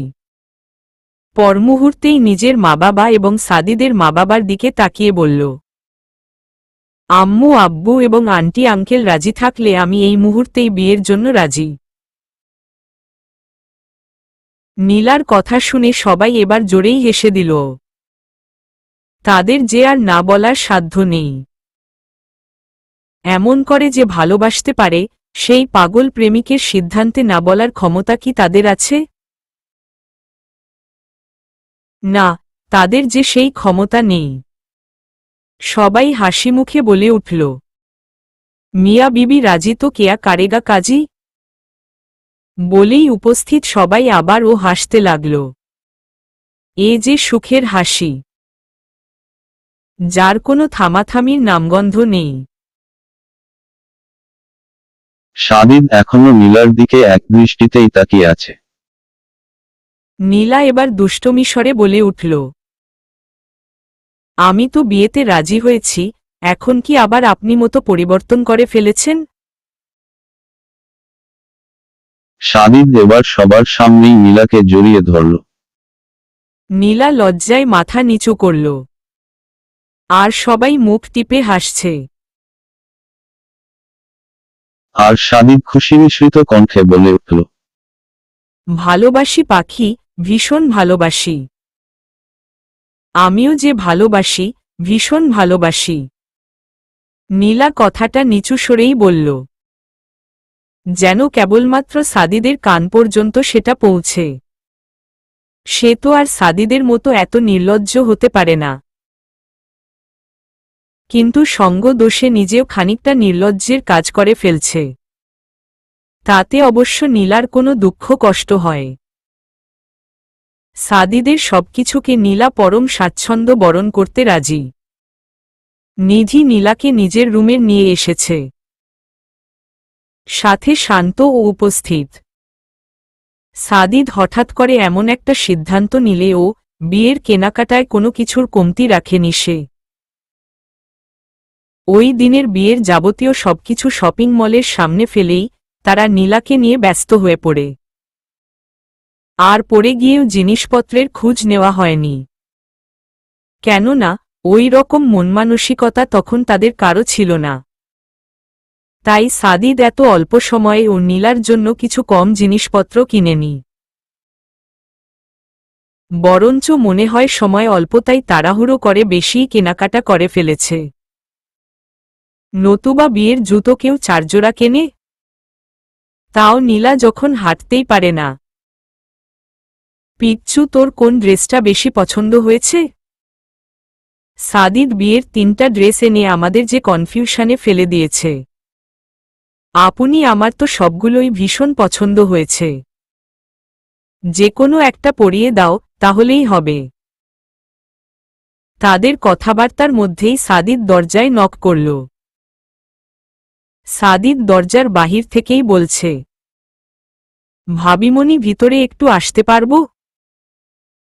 আরে সাদিদ এসো না, এটাতে আবার পারমিশন লাগে নাকি? না আসলে এখানে মেয়েলি কাজ কারবার চলছে তো, তাই পারমিশন নিয়ে আসাটা দরকার মনে করেছি। সাদিদ কথাটা বলেই নীলার দিকে তাকাল। সাথে সাথেই নীলা মাথা নিচু করে লাজুক হাসল। সাদিদ ও মৃদু হেসে নীলাকে দেখল। তারপর বিছানা ড্রেসিং টেবিলের উপর এত সাজগোজের জিনিস খেয়াল করে বলল, আমি ঠিক এমনটাই ধারণা করেছিলাম, তাই বাধ্য হয়ে আমাকে এখানে আসতে হয়েছে। ভাবিমণি পাখিকে এইসব সাজগোজ করানোর দরকার নেই, ওকে সাজাবে তো আমার জন্যই। তাই তো, কিন্তু ও আমার চোখে এমনিতেই পৃথিবীর সবচেয়ে সুন্দরী রমণী, তাই এইসব কৃত্রিম সাজের দরকার নেই। তাছাড়া এইসব সাজ উঠাতে গিয়ে ওর অনেক কষ্ট হবে। পানিতে ভিজে কাটা জায়গাগুলোতে জলার সম্ভাবনাও আবার থাকবে। আর পাখিকে বিয়ের শাড়ি বা লেহেঙ্গা কোনোটাই পরানোর দরকার নেই। আমি এগুলো শুধু নিজের আত্মতৃপ্তির জন্য এনেছি। কখনো আমার বা ওর যেন এইটা না মনে হয় অল্প সময়ে বিয়ে করেছি বিধায় বিয়ের কেনাকাটা করতে পারিনি। তাই এখন ওকে কষ্ট দিয়ে এসব ভারী কাপড় চোপড় পরাতে হবে না।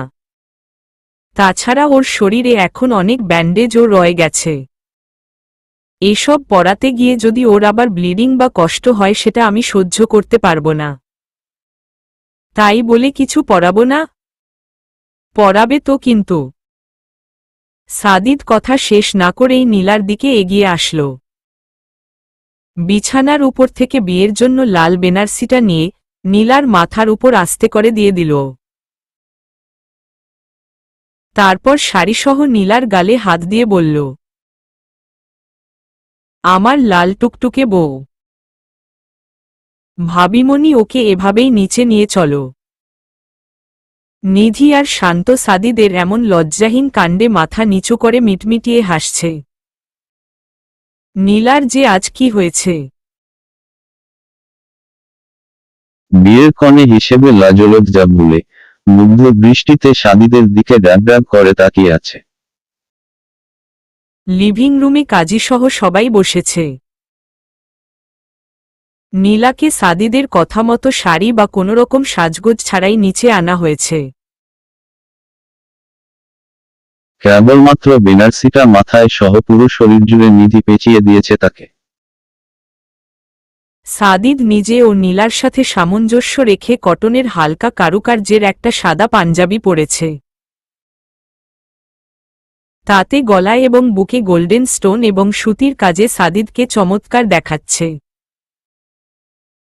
কাজী সাহেব বিয়ের যাবতীয় বাক্য পড়তে নিলেই শায়লা রহমান এবং হাসিবুর রহমান বলে উঠলেন, কাজী সাহেব একটু অপেক্ষা করুন। সবাই তাদের দিকে তাকাল। শায়লা রহমান হাসিবুর রহমানের দিকে তাকিয়ে হাসি মুখেই বললেন, ছেলের বিয়ে আমরা এভাবে করাতে পারব না। সবাই বেশ অবাক দৃষ্টিতে তার দিকে তাকাল। হঠাৎ করে এমন কথা বলার মানে কি?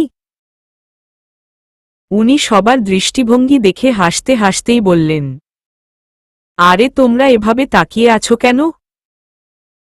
আমাকে কথাটা শেষ করতে তো দিবে। আমি এবং সাদির বাবা মিলে সিদ্ধান্ত নিয়েছি এভাবে আমরা ছেলেমেয়ের বিয়ের কাজ শেষ করতে পারবো না। নতুবা মা বাবা হিসেবে আমরা আফসোসেই শেষ হয়ে যাব। আর সাদি যেহেতু বলেছে এখন বিয়ে করবে মানে সে করবেই। আর তাতে আমাদের ও আর আপই নেই। কিন্তু তাই বলে এভাবে না। তাই এই মুহূর্তে ওদের শুধু ধর্মমতে বিয়ে হবে। নীলা মামনি পরিপূর্ণ সুস্থ হলে আমরা তখন ধুমধাম করে সামাজিকভাবে তাদের রেজিস্ট্রি বিয়ে করাব। উনার কথা শেষ হতেই সবার মুখে আনন্দে আবারও হাসি ফুটে উঠল। আর হয়তোবা সবচেয়ে বেশি খুশি হয়েছে নীলার মা বাবা। তারাও যেন এই কথাটা শোনার অপেক্ষায় ছিলেন। মেয়ের বিয়ে তারাও যে এভাবে শেষ করতে চায় না, কিন্তু পরিস্থিতির চাপে মুখ ফুটে কিছু বলতে পারেননি। কিন্তু এখন শায়লা রহমানের কথায় তাদের চোখে সুখের অশ্রুজল জমেছে। তানবীর পাশ থেকে আশ্চর্যজনক কণ্ঠে বলে উঠল, আমি একবারই বিয়ে করতে পারছি না, আর তুই শালা 2 বার করে ফেলবি? চিন্তা করিস না তানবীর, তোকে আমরা একাধিকবার বিয়ে করাবো। তোর তো গার্লফ্রেন্ডের অভাব নেই। অর্ধেকের বেশি বাদ দিল ও অনায়াসে 10টার অধিক হয়ে যাবে। সাদিদের খুঁচা মারা কথায় তানবীর এবার বিড়াল ছানার মতো মিয়ে গেল। এই ছেলেকে হেনস্থা করতে আসলে তাকেই হারপিক ডিটারজেন্ট দিয়ে ওয়াশ করে দেয়। সবার সামনে তো বলেই এখন আবার শান্তর সামনেও ছাড় দেয়নি। আর তানবীরের ভয়টা এই জায়গাতেই। তানবীর একবার ভয়ার্ত চোখে শান্তর দিকে তাকাল। সে চোখ ছোট ছোট করে ভ্রু কুঁচকে তার দিকেই তাকিয়ে আছে। মনে মনে যে 1000টা গালিগালাজ করছে সেটা স্পষ্ট। তানবীর গলা খাকারি দিয়ে পরিস্থিতি থেকে বাঁচতে বলে উঠল, আরে কাজী সাহেব, শুরু করুন। আর কতক্ষণ বসে থাকব? সবাই আর ওই দিকে না গিয়ে বিয়েতে মনোযোগ দিল। কাজী সাহেব বিয়ের যাবতীয় বাক্য পাঠ করে সাদিদের উদ্দেশ্য বললেন, তাহলে বাবা বলো কবুল। সাদিদ নীলার দিকে তাকিয়ে নিঃশব্দে মৃদু হাসল। তারপর হাসিমুখেই বলল, কবুল কবুল কবুল। মা, এবার তুমি কবুল বলো। নীলার এখন কেমন যেন একটা কষ্টময় সুখের অনুভূতি হচ্ছে। কবুল বলার মতো এমন একটা মুহূর্তে প্রতিটি মেয়ের কষ্ট পাওয়াটা স্বাভাবিক। আর সুখ হচ্ছে এমন একটা মানুষকে সারা জীবনের জন্য নিজের করে পাবার, তার জীবনসাথী হয়ে একসাথে চলার। তাই নীলারও এখন কষ্টময় সুখ হচ্ছে। নীলা এবার নিচের দিকে তাকিয়ে চোখের অশ্রুজলটুকু মুছে নিল। তারপর সাদিদের দিকে তাকিয়ে বলে উঠল, কবুল কবুল কবুল। নীলার কবুল বলতেই সবাই ওয়েজিত কণ্ঠে একসাথে বলে উঠল, আলহামদুলিল্লাহ। মুহূর্তের মধ্যে লিভিং রুমের পরিবেশ চেঞ্জ হয়ে গেল। সবাই এখন মিষ্টিমুখ করতে ব্যস্ত। কিন্তু সাদিদ নীলা একে অপরের দিকে একদৃষ্টিতে তাকিয়ে আছে। দুজনেই মুখেই সুখের মিষ্টি হাসি। আজ থেকে তাদের সম্পর্কের একটা উপযুক্ত নাম হয়েছে, যেই সম্পর্কের জোর এই পৃথিবীর বুকে অনেক। কেননা আজ থেকে তারা যে স্বামী স্ত্রী, বৈবাহিক পবিত্র বন্ধনে তারা আবদ্ধ হয়েছে। যে বন্ধনের দৃঢ়তা অনেক, একে অপরের প্রতি আজ থেকে তারা প্রতিজ্ঞাবদ্ধ। সবাই রাতের খাওয়া দাওয়ার পর্ব শেষ করে এখন গল্পে মেতেছে। বিয়ের আনুষ্ঠানিকতা শেষ হতে অনেকটা রাত হয়েছিল, তাই নীলার মা বাবা, শান্ত, তানবীর, অর্ণব কেউ আজ তাদের নিজস্ব বাসায় যায়নি। শায়লা রহমান সবাইকে জোর করে এখানে থাকতে বাধ্য করেছে।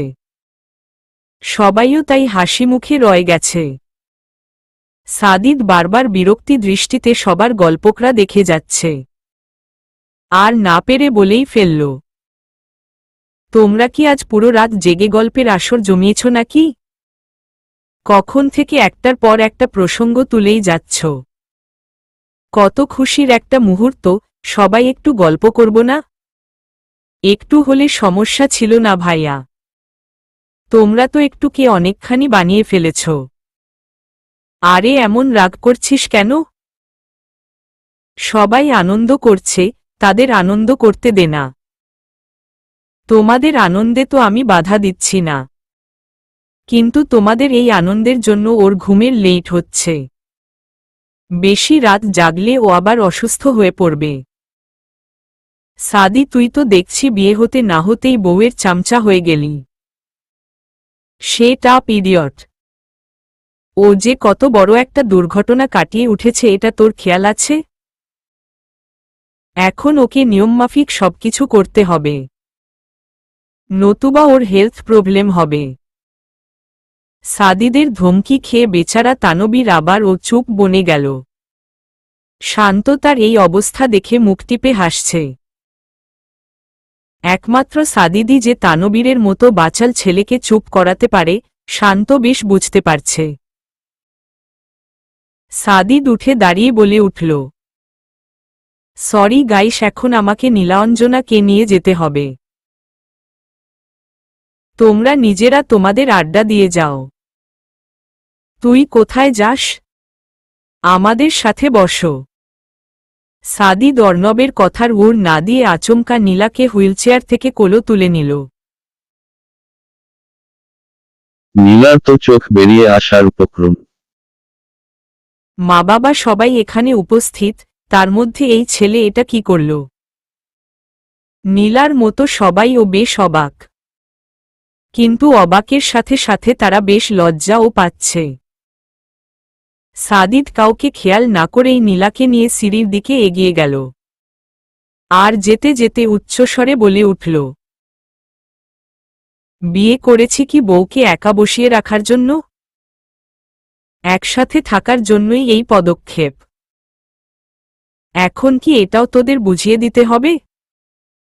সাদিদের কথা শুনে নীলা ছোটখাটো একটা বিষম খেল। নির্লজ্জ কত প্রকার ও কি কি, সেটা এই সাদিদ নামক পুরুষকে দিয়ে উদাহরণ দেওয়া উচিত, যার নাকি ন্যূনতম লাজলজ্জা নেই। সাদিদের কথায় তানবীর অর্ণবকে খেপিয়ে যাচ্ছে, কিন্তু একটু আগে যে সাদিদ তাকে ও বাস দিয়েছে, এইটা সে এখন ভুলে বসে আছে। উপস্থিত বাকি সদস্যরা তাদের এসব কাণ্ডে হাসছে। সাদিদ আর কারো কথায় কান না দিয়ে নীলাকে নিয়ে নিজের রুমে চলে আসল। তাকে বিছানায় বসিয়ে দিতেই নীলা বলে উঠল, আপনি এমন নির্লজ্জ কেন? সবার সামনে এভাবে কেউ কোলে তুলে? আম্মু আব্বু বাকি সবাই কি মনে করছে? নিজের বিয়ে করা বউকে কোলে নিয়েছি, এখানে নির্লজ্জের কি দেখলে? আর তাছাড়া কে কি মনে করল বা না করল সেটা জেনে আমার কি কাজ? আপনি কি জানেন আপনি যে মারাত্মক লেভেলের একটা চাপাবাজ? বেবি, এটা আগেও বলেছ, তাই নতুন কিছু ট্রাই করো। নীলা সাদিদের এমন দায়সারা ভাব দেখে মুখ ফুলিয়ে বসল। একটা কথা যদি এই ছেলেটাকে শোনানো যায়। সাদিদ মৃদু হেসে লকারের দিকে এগিয়ে গেল। সেখান থেকে নীলার দেনমোহর বাবদ ধার্যকৃত অর্থটুকু নিয়ে একটা কাগজের মুড়কে রেখে দিল। পিচ্ছি বউ আমার, আর গাল ফুলাতে হবে না, নতুবা কিন্তু কামড়ে দিব। ইউ নো না আই লাভ টমেটোস। বলেই সাদিদ ঠোঁট কামড়ে চোখ টিপল। নীলা এবার লজ্জায় মাথা নিচু করল। সাদিদ হাসি মুখে দিয়ে নীলার পাশে বসল। নীলার হাতে প্যাকেটটা দিয়ে বলল, পাখি, এইটা তোমার। কি এটা? তোমার দেনমোহরের টাকা। আরে আমাদের তো এখনো রেজিস্ট্রি বাকি আছে, তখন দিলই হবে। না পাখি, ধর্মমতে তুমি এখন আমার স্ত্রী। রেজিস্ট্রি তো কেবলমাত্র সামাজিক ব্যবস্থার জন্য, কিন্তু প্রকৃতপক্ষে ধর্মমতেই আসল বিয়ে, যেটা আদি থেকে চলে এসেছে। তাই স্ত্রী হিসেবে তোমার দেনমোহর পরিশোধ করা আমার কর্তব্য। কিন্তু এত টাকা দিয়ে আমি কি করব? আমার টাকা লাগবে না, আপনি নিজের কাছে রেখে দিন। আরে আমার অবুঝ পাখি, এটা সম্পূর্ণ তোমার, এখানে আমার কোনো অধিকার নেই। আর তাছাড়া তোমার স্বামীর আল্লাহ রহমতে অনেক সামর্থ্য আছে, তাই আমার দায়িত্বটুকু আমাকে পালন করতে দাও। নীলা আর কিছু বলতে পারল না। সাদিদের মুখে স্বামী কথাটা শুনেই তার কথা বন্ধ হয়ে গেছে। হ্যাঁ, সত্যিই তো, আজ থেকে সাদিদ যে তার স্বামী, যার উপর একমাত্র নীলার অধিকার রয়েছে। নীলা লাজুক হেসে দেনমোহর হাতে নিল। সাদিদ লাইট অফ করে এসে নীলার পাশে শুয়ে পড়ল। নীলাকে আস্তে করে জড়িয়ে ধরে তার মাথায় হাত বুলাতে লাগল। নীলার অজানা অদ্ভুত একটা অনুভূতি হচ্ছে, ভীষণ সুখের অনুভূতি। সাদিদ তাকে আগেও আগলে ধরে মাথায় হাত বুলিয়েছে, কিন্তু আজ যেন অন্যরকম। স্বামী স্ত্রীর সম্পর্কটাই বোধহয় এমন। তাদের মধ্যকার সব স্পর্শগুলো ভীষণ তৃপ্তির। সাদিদ হাত বুলিয়ে দিতে লাগল, আর নীলা তার হৃদয় কাঁপানো স্পর্শগুলো চোখবন্ধ করে অনুভব করে যাচ্ছে। সাদিদ খেয়াল করল নীলা বেশ কিছুক্ষণ যাবৎ না ঘুমিয়ে উসখুস করে যাচ্ছে। তাই বলে উঠল, পাখি, তোমার কি কোনো কষ্ট হচ্ছে? এমন উসখুস করছো কেন? আপনি কিছু মনে না করলে আমার একটা প্রশ্ন ছিল। বোকা বউ আমার। কি মনে করব? বলো, কি প্রশ্ন করতে চাও? আমি একসময় ভাবতাম আপনি আমাকে এত কেন ভালোবাসেন, কিন্তু জানেন, আমি কখনো আমার কাঙ্ক্ষিত ফলাফল পাইনি। আপনার সাথে আমার একবারেই যায় না। কোথায় আপনি আর কোথায় আমি? শুধু দেখার মতো হলে একটাই জিনিস আছে, সেটা হলো আমি লোকমুখের কথা অনুসারে রূপবতী। তাই আমাকে ভালোবাসার একমাত্র কারণ আমার এই রূপটুকুই হতে পারে। এছাড়া আমি কিছু খুঁজে পাইনি। বিশ্বাস করুন, আমি ইচ্ছে করে কখনো এমনটা চিন্তা করেনি, কিন্তু তারপরও মাঝে মধ্যেই এমনটা মনে হতো। কিন্তু বিগত কয়েকদিনের ঘটনায় আমি ভীষণ দোটানায় পড়ে গেছি। কেননা দুর্ঘটনার জন্য আমার শরীরে অনেকগুলো আঘাতের চিহ্ন আছে। সৌন্দর্য ধরতে গেলে পুরোটাই শেষ। তারপরও আপনার ভালোবাসায় আমি কোনো কমতি পাইনি। তাহলে আপনি আমাকে এত কেন ভালোবাসেন? কি কারণ এর পিছনে? আমার রূপ নাকি অন্য কিছু? সাদিদ নীলার কথায় হাসল। নীলাকে বালিশে শুইয়ে তার উপর সাবধানে আধশোয়া হল। তারপর নীলার কপালে গভীর চুমু খেয়ে বলল, কেন এত ভালোবাসি তার নির্দিষ্ট কারণ যে আমিও জানি না পাখি। শুধু মনে হয় তোমাকে ভালোবাসা আমার রক্তে মিশে গেছে।